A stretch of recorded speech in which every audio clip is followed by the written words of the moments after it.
When it comes to news coverage, I think it's safe to say that the President of the United States is the most covered individual in the history of the press and mass media.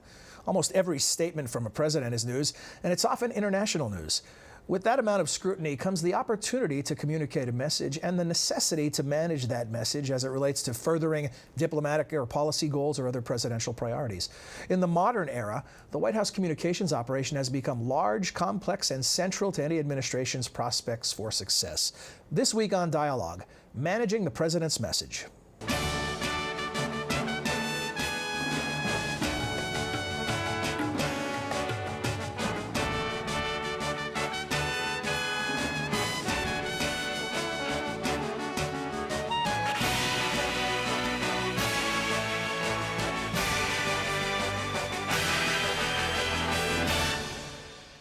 Hello again and welcome to the Woodrow Wilson International Center for Scholars in Washington, D.C. I'm John Molesky. Each week, Dialogue explores the world of ideas and issues in international affairs, history, and culture. Our guest today is Martha Join-Kumar. Ms. Kumar is professor of political science at Towson University and is one of the foremost authorities on coverage of the president and on the White House communications operation. She's the author and co-author of several books, including this newly updated one, Managing the President's Message. Martha, welcome to Dialogue. Thanks for joining us. Oh, thank you very much, John. You know, in reading the book, and I think you even use this phrase in here where you say that communicating is central to governing. The question it raises for me is how central? I mean, in this media-saturated environment, it almost seems like they could become one and the same at times. It's very important for a president to be able to get to the public. He has to be able, in a democracy, he has to be able to communicate with the public and have them understand what it is he's doing, what his priorities are, and why he's doing what he's doing. If you look at the number of times a president speaks today, it is enormous. They're going to be working on different issues each day and appearing before the public, sometimes more than once. In looking at the last three presidents, if you look at President Obama, President Bush, and President Clinton, and you look, if you add up all of their weekly radio addresses, their addresses to the nation, and all of the remarks they make, then you'll find the numbers are remarkably similar, and they're very high. In President Clinton's case, he had 499 remarks in his first year. President Bush had 547 and President Obama had 515. Wow. Now these are some combination of press conferences, addresses to the nation. They're addresses to the nation, would be the inaugural speech. State of the Union. The State of the Union, President Obama's speech at West Point on Afghanistan, President Bush's stem cell speech. And all the remarks they make, say in the Rose Garden, these are not ones to the press. I keep separate combinations of those, and so these are just directly to the people. We'll talk about those. Those are remarks that they make, and at one time the remarks weren't carried. Say during President Eisenhower's time, the president didn't speak as much as he does now. I mean, he probably had in a year and a half. Today, what a president has in a year and a half, the number he had in his whole 8 years, because he had maybe about 700, and the president today, of course, is speaking so often. Now with cable television, the president's remarks also appear on television, so the president is a constant presence in people's lives. It would seem to me that one of the most difficult things to get right is how much is too much or how much is not enough. And if you remember back in the early days of the Obama presidency, early days, it's just over a year old. That's right. But there was a lot of talk that it was too much Obama. He was everywhere. He was the most media-saturated president we'd ever seen. Then when things were going south in the healthcare debate, people were saying, well, Obama's not out there enough fronting this. So how do you get it right? That's right. It just shows that it's very difficult to dial it correctly, and I think in a lot of ways it's not just how often you're on, but also what it is you say. I think if a president is talking about things that the public wants to hear about, like health care or financial regulation, his energy plan, the stimulus bill. Those are all things that people want to hear about. And I think in his presidency, you have a couple of extra things that that make him as much of a subject of the media as he is. I think personally, he's very interesting to people. That his presidency is certainly is new, his having youth, an African American. His race, all of these things. That's right, in his youth, and what a change that is, and the promise of change that he had as well as far as policy is concerned. And then if you throw in the financial collapse that we nearly had, then people understand that the nation is in a different situation financially. And also we have 2 wars going on. So when he came in, it was important for the news media to carry what he said because the public was interested. If the public wasn't interested, they wouldn't have been carrying him. And if you look, one of the things that I think has been interesting is it's always hard for presidents, in recent years anyway, to get time on the television, the basic television networks at night. But President Obama, in his first 6 months, was able to get 4 nighttime news conferences that ran on all of the television channels. Which the networks hate because it bumps their advertising in prime time. That's right, because there's no advertising. On the other hand, they wouldn't have done it if they didn't think that the president was news and that the public was interested in it. If you look at magazine covers that have the president and particularly the First Lady, they sell very, very well. So the president is news in the eye of the public, and the media certainly, all different types of media, whether it's television, radio, newspapers, are focusing on what he is saying and doing. One of the real useful things you include in the book are some charts that give us the lineage of press secretaries or the lineage of communications directors. Yeah. I thought particularly interesting are the organizational charts. And you look at the 1958 White House chart compared to a more modern administration, and you go from 1 page to 4 pages, just the scope of the operation. What I'm wondering is, when you track it historically, when does this notion of managing the message begin to manifest in the way we understand it in modern communications operation? Yeah, I think presidents have always paid attention to the press, and they've always not particularly liked their coverage, but they've often had people in their administrations who were interested in presidential publicity. And you can find that in the 19th century. If you go back and look at the papers of George Cortelyou, who worked in the McKinley administration and in Theodore Roosevelt's administration, he was just a master of presidential publicity. He understood that you needed, if the president was going to take a trip to the West Coast, as both President William McKinley and Theodore Roosevelt did, that you're going to have a lot of reporters on those trains for the 6 weeks that the president was gone. But gradually, it's more than, he was the private secretary to the president, which is analogous to the chief of staff today. And the chief of staff is certainly interested today in publicity, but now there is a whole structure that develops as more money is provided to the White House for staff. There's more of an opportunity to create slots for communications. So in 1929, with a new increase in the number of staff to the White House in the Hoover administration, the first aide whose job was specifically to deal with the press is established. And so George Akerson became the first person we think of today as a press secretary. And gradually there are more and more people who are going to get involved in not just the daily operation, because Akerson's operation and those who followed him pretty much were handling the daily operation. That is, meeting with reporters from news organizations, answering their questions, but also telling them what it is that the president is doing. But it wasn't a long-range kind of publicity strategy. Although in some ways Akerson had done some of that for Hoover when he was Secretary of the Commerce. But in the Eisenhower administration, which is when television really comes into the presidency, and Jim Hagerty then becomes. That's right. Jim Hagerty was as a master, as a press secretary. because he was interested in getting his president directly to the public.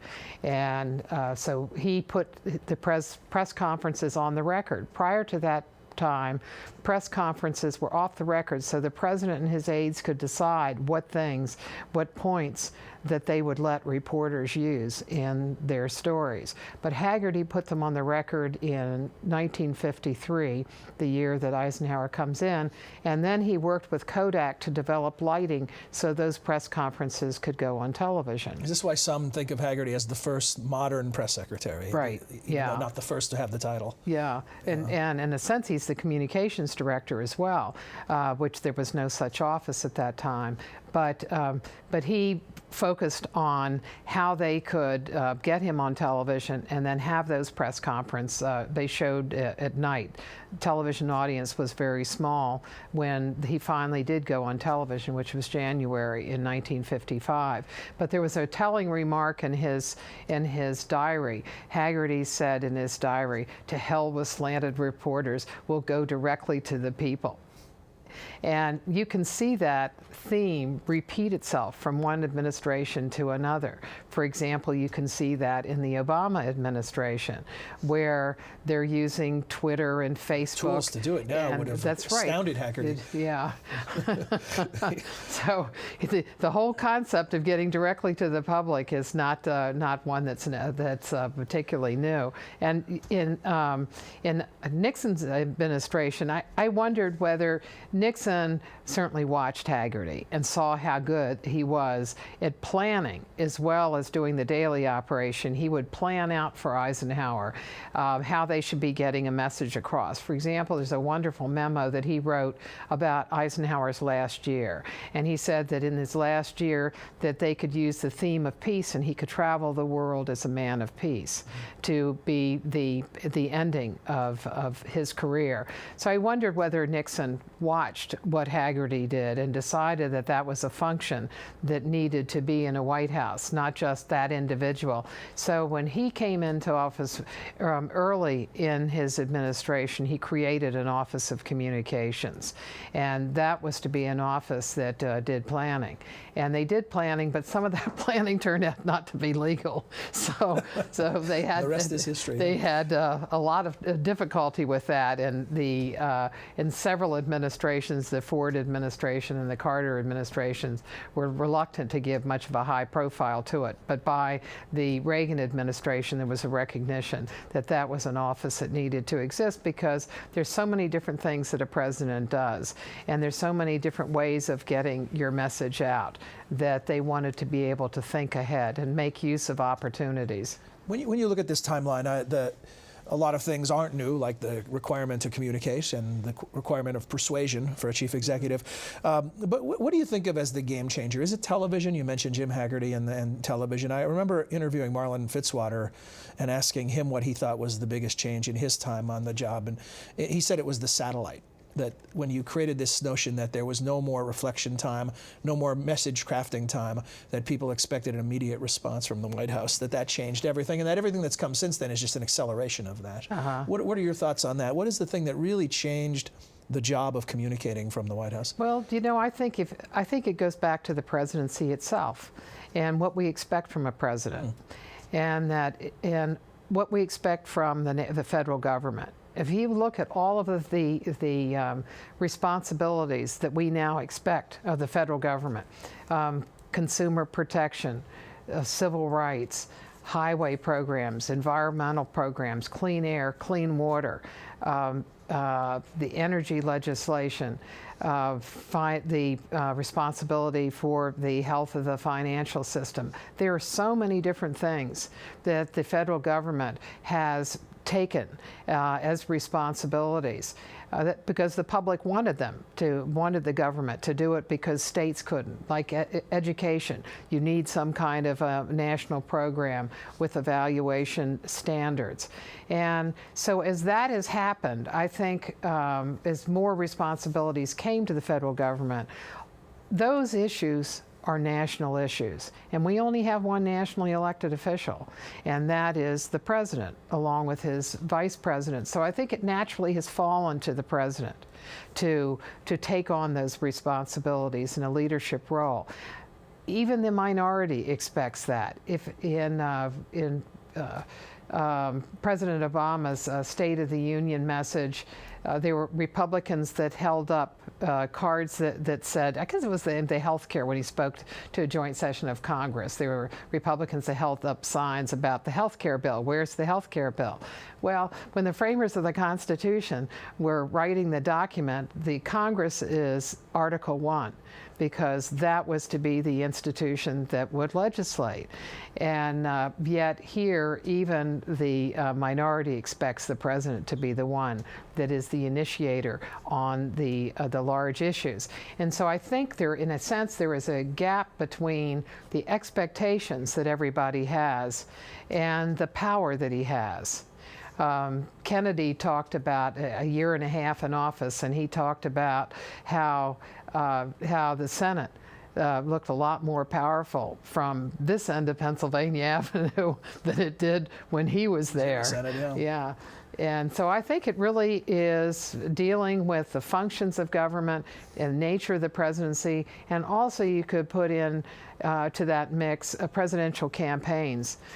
Presidential candidates say they are going to do certain things, and they become responsible for an agenda, that they're responsible for the health of the economy, even though that's very difficult for them to do, or to provide health care legislation, or education, or energy. All of that. When you mentioned the State of the Union and Republican members holding things up to be seen by the cameras, not just by the president, right. It reminded me of the whole notion of the power of the image. And you have a quote in the book when you're interviewing Karl Rove, and he talks about Michael Deaver reminding them to turn down the sound. It's a good day if the images worked for the Reagan White House. Talk to us a bit about Deaver and that whole operation. Many see that as really upping the ante on the sophistication of manipulation of the image, certainly, and some other aspects of communications. Well, he did the long-range planning, and they thought out in terms of not just what the president was going to do, but how were they going to create an image that people would understand what it was that the president was doing. Because there's so many different things that come into people's lives. Television is different than when Eisenhower was president. When Eisenhower would speak, people would stop and listen. Today, that's not the case. Often people have television on and they just have it as a background noise. How do you get across what it is the president is doing? And I think since that time, certainly since his time, Deaver's time as a communications staff for President Reagan, that everyone has realized, that all the presidents realized that that is a function that needed to be performed.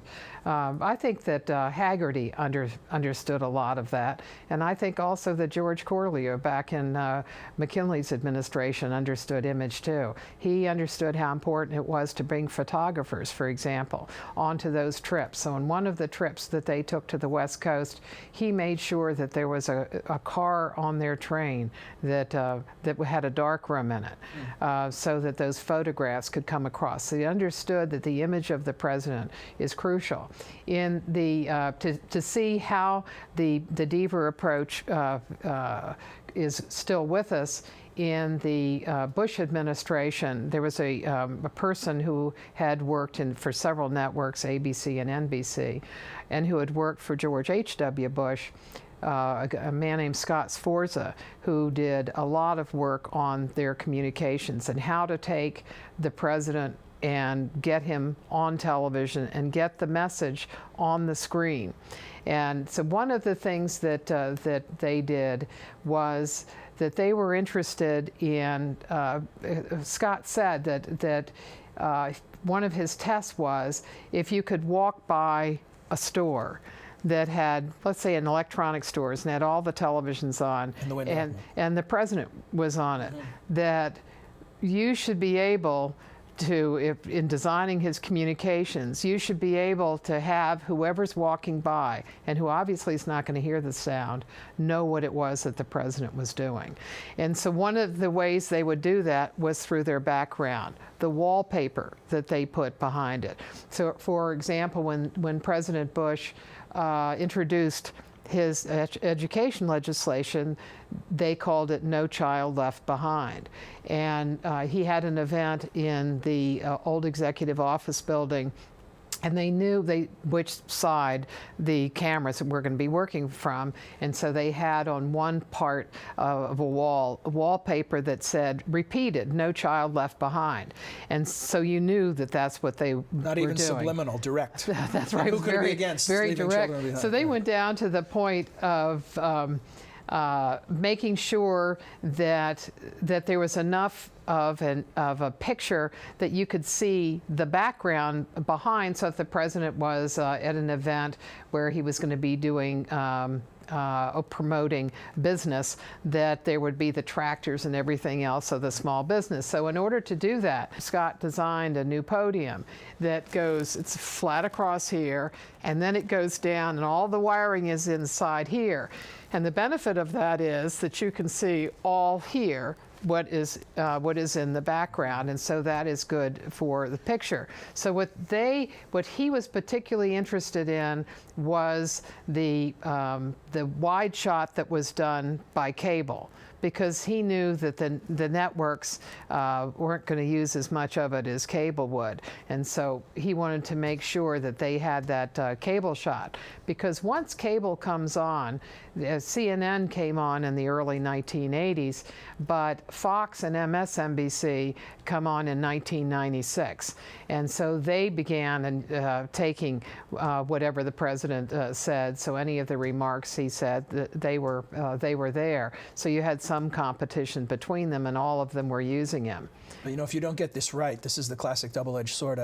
As you were describing this, I was picturing President Bush on the aircraft carrier with "Mission Accomplished" behind him, an image that I'm sure must haunt that administration to this day. Yeah, and they had a lot of different reasons of why they had it there. They said, well, you know, the troops wanted it there because they had been at sea and they were just coming back from sea, and I thought I talked to several people about it, including Scott, and I think in his case he was working on the technical aspects of what that picture looked like, and in particular they had a new kind of technology that could send pictures to the satellite, could send the video to a satellite even while the ship was moving. So the ship was moving at the time. They didn't have to stop for it. And so he was working hard on getting all of that together. And the colors and the rest of it they had. If you remember, they had people in different color uniforms, right. And it was a beautiful picture. It was. Just the content is what came back to haunt them. But I think in any administration that you can get caught up in the technology, and what you really have to think about is, what is the message? What is it that you're trying to say? What are your priorities? Why are you in favor of a certain position? What is it, for example, that healthcare is going to do? A healthcare reform. And I think that in the summer they got lost on that. That that the White House was assuming that Congress was going to be so involved in writing the bill that they couldn't talk about what the specifics of the legislation would be. But I think where they missed was what they could have done is saying, look, we've got a health care crisis here, and here are 6 big issues that we have, and then talk about each one of them one by one, and have people come forward to use as examples of that problem. So if you have medical bankruptcy, and this is something they did all the time in the Clinton administration, if you had medical bankruptcy, bring in 10 families that had gone bankrupt over medical issues, have them talk, and then have them go to the White House stakeout and talk to reporters and answer reporters' questions of how they got into that situation. And then you have the human element within that policy and reporters talking about it. Telling a story is ultimately what you're Yes, describing. that's right. You know, we're shockingly short on time. I'm always surprised when I get the time cue and realize how quickly the time has gone by. But one of the things I want to ask you about is the wordsmiths, the people who write the words the president speaks. That's still an important part of this whole communicating of a message. In your interviews and working with people, how important are the speechwriters, those people who come up with the terms, like No Child Left Behind? The speech writers are very important, and they work together with policy people, and some of them are policy people themselves. But the president himself is going to be very involved in the writing of speeches.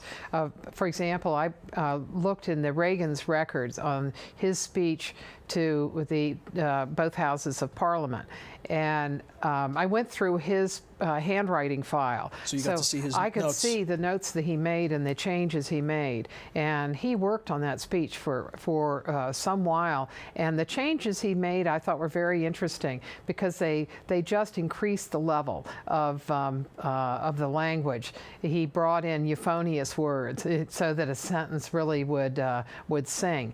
And as an actor, he knew how to deliver a speech, and he spent a lot of time on it. Was he the great communicator? Was he the best at this? I mean, sure, Bill Clinton is no slouch. Barack Obama is no slouch. I think they've all been good in their particular ways, but I would say that Reagan put more attention to it. And one of the things you find in a White House is that a White House reflects a president. If a president is interested in speeches, his staff is going to be interested in them as well. And one thing that Reagan had that his successors hadn't is everybody knew what his core issues were. I mean, you could go back and think about him. You know, he wanted to cut the size of the federal government. He wanted to not destroy what he called the evil empire, but he certainly did.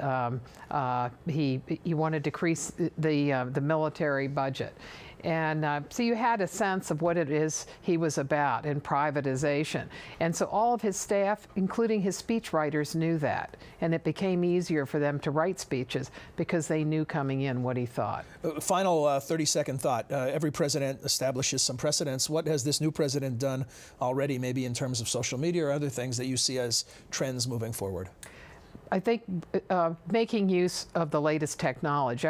I would say that all presidents are doing that, like Cordelio, when photography became important, having used it for the president. But with Obama, you have Twitter, Flickr for photographs that they send out, the Facebook. And of course, his message is now on the internet. His weekly message is on the internet. Moving closer to Jim Haggerty's dream of eliminating the filter beyond the press. But you always have to remember, it's the message that's important. It's what it is, the policy, that is going to be important. Great final thought. Martha, thank you. And this is the book, Managing the President's Message. To those of you watching on MHZ or listening on radio, we appreciate your comments and encourage you to share them with us. You can do so by sending email to dialogue@wilsoncenter.org. We'll return next week with another edition of Dialogue. Until then, on behalf of the Dialogue production team and all the staff of the Wilson Center, I'm John Molesky. Thanks for watching. Dialogue is a co-production of the Woodrow Wilson International Center for Scholars and MHZ Networks. Dialogue is available via broadcast, cable, satellite, and telco on MHZ Worldview throughout the United States. To see how to watch where you live, visit www.mhznetworks.org.